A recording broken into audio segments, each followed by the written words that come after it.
Welcome back. Our next guest has been hailed as one of the best brains in Britain, best recognised as the Dark Destroyer on the hit game show The Chase.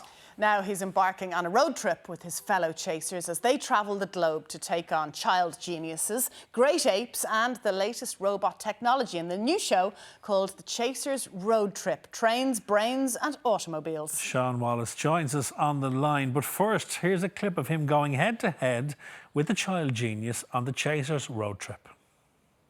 Uppermost region of the brain known as? Cerebral cortex. Correct. Shaun's also losing heavily, very heavily. Your knowledge is fantastic. How do you know so much? In my spare time, I read a lot of books and I also enjoy kind of absorbing knowledge. There are 4 spinal regions, name one. Every evening, I spend 2.5 to 3 hours watching all the quiz shows, testing myself. Lumbar? Correct. Yes! Calm down, Shaun. You still lost 14-1. Brilliant. Shaun, a very good morning to you and welcome to Ireland AM. How are you doing? Tell us about that show. What a great idea. It was a brilliant idea.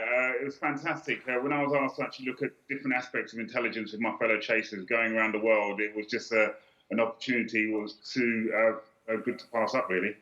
Shaun, did you ever think, looking back, I mean, you're a barrister by trade, did you ever think, 10 years ago, 15 years ago, that you will be now doing what you're doing, to the extent of what you're doing? Because not only have you gone on television and it's done well, it's a huge, huge hit. Did you ever have a clue that this is where your career would take you? Simon, 20 years ago, I was Shaun who. Yes, I was a practicing barrister, but I never ever, my wildest dreams, how my life would turn out in terms of the career which I'm now embarking upon. And I'm very, very grateful for that. And the one thing I'm conscious about, though, is this. I'm today's news, I'm tomorrow's chip wrapper. So I'm going to enjoy every single moment of my moment in the spotlight. But was quizzing always something that you did, Shaun? I mean, how did you get into, because I know, was Mastermind your first kind of introduction to television quizzes? How did that path come to you?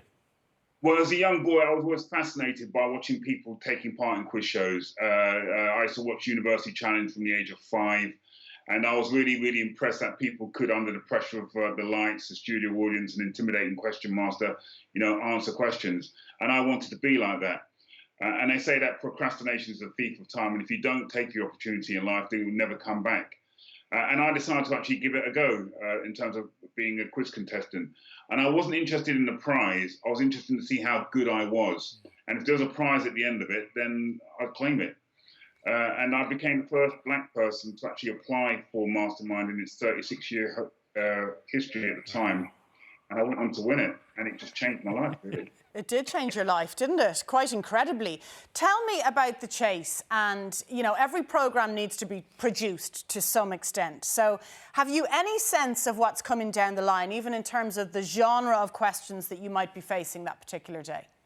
No, we don't know what the type of questions are. We're kept away from the question setters. We don't even know who the contestants are going to be until the day of the show, because they normally give us a picture of all the contestants.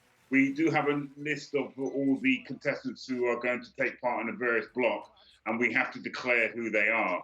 But the contestants don't know who the chaser is going to be. Bradley doesn't know who the chaser is going to be because we come in from separate parts of the studio. And that's what keeps the show fresh and appealing, I suppose. How did you arrive on The Chase, Shaun? I mean, did you have to, if you pardon the pun, but did you have to go through a quiz selection to get onto it? Because I'm sure when the call went out to find chasers, lots and lots of people would have applied. I'll tell you what happened. I was applying for a show called Are You an Egghead? Because when I won Mastermind, I retired. And I came out of retirement and I got to the grand final and I lost. Anyway, so when they were showing the broadcast of Are You an Egghead, I then get a phone call from ITV saying, can I take part in an audition for what's going to be a potentially exciting new game show? So I went along to the audition. They asked me 30 questions, and I got 28 out of 30. So they asked me what I was doing. I said, look, I've retired from quizzing. I said, oh, by the way, I'm on Are You an Egghead? So they said to me, how did you do?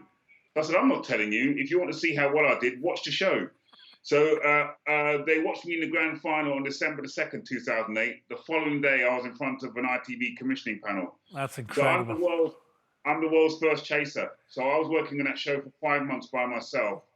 And I had to go through 3 separate auditions in front of an ITV commissioning panel. And I'd once imagine, Shaun, you being the person that you were, you probably still remember what those 2 questions are that you got wrong in that original audition. Yeah, they were soap questions, because everybody knows that my Achilles heel was soap. And I'm not interested in soap. It was an EastEnders question, and it was something on Coronation Street. Answering questions on physics, natural history, sport. I was just batting him back, really. Now, you're known as the Dark Destroyer, but also the Legal Eagle. Do you still practice law, Shaun? Yes, Anna.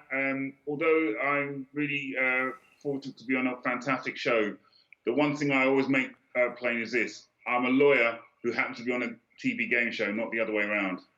So tell us more about the new series, in terms of who's involved. Are all the chasers travelling around the world? And tell us about the types of people you're meeting and the types of challenges that you're facing.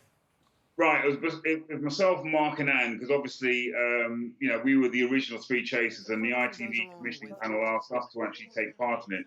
So we went to America. That was the last of the 3 trips, actually, but they've actually flipped it because we went to Japan first. So in America, what we were looking at was animal intelligence. And the one thing I think I made really plain, so far as I'm concerned, whilst it's important to actually have an understanding of animal intelligence, I'm somewhat uncomfortable of seeing animals in zoos. I always think, and I'm a passionate believer, that we and animals should actually live side by side in a planet in which we share, and we should actually examine and see animals in their natural habitat. And whilst it's important to actually have these sort of studies in relation to Kanzi, who, as I say, has been known for years, about 30 years, in relation to different shapes and sizes, and he can identify it. I still think it's important that we examine and treat animals with care, because I'm a passionate believer that animals really are an intelligent race. And the only reason we can't fully understand their intelligence is because we can't communicate. Yeah. It's fascinating stuff. The child geniuses as well. I'm fascinated by that footage. One of the things that we discover about you, Shaun, in the road trip programme is that you do 2,000 sit-ups a day. And I believe just before this call, you've just finished your training session. Yeah, as I say, I was age 60 this year. And one of the reasons, when I became, at the age of 40, I decided that, in order to actually prepare myself for my advanced years, it's important to actually keep yourself physically and mentally fit. And I've embarked upon a daily training regime to actually keep myself fit. My father sadly died of motor neuron disease 7 years ago. And my mum, as I say, God bless her soul, she's 90 and she suffers from dementia. And whilst I can't, roll back the sands of time in terms of the aging process, and I may befall that disease myself, I think you can prevent that onset by keeping yourself healthy and fit. Now, I'm not advocating everybody does what I do, because everybody should actually do what they can do. But I think everybody has a personal responsibility to keep themselves both physically and mentally fit, because you'll be doing your respective National Health Service a great service by doing that. Well, as we say here in Ireland, Shaun, you're a credit to your mammy and daddy. They'd be very, very, very proud of you. Listen, it's been an absolute joy to talk to you. We can't wait to tune in to see the new show. Stay safe and well, and hopefully we'll see you again soon. Thanks, Shaun. Thank you very much. Take care. Bye-bye. What a gentleman, and he strikes utter fear into the contestants when he walks out. He does. He's a lovely man. And he's a softie underneath it all. Lovely Always man. the way, isn't it? The final episode of The Chasers Road Trip Trains, Brains and Automobiles airs this Thursday at 9 p.m. on ITV. Or if you'd like to catch up on episodes 1 and 2, head over to the ITV Hub. Now, there's lots more still to come here on Ireland AM. Stay with us. We are with you live until 12.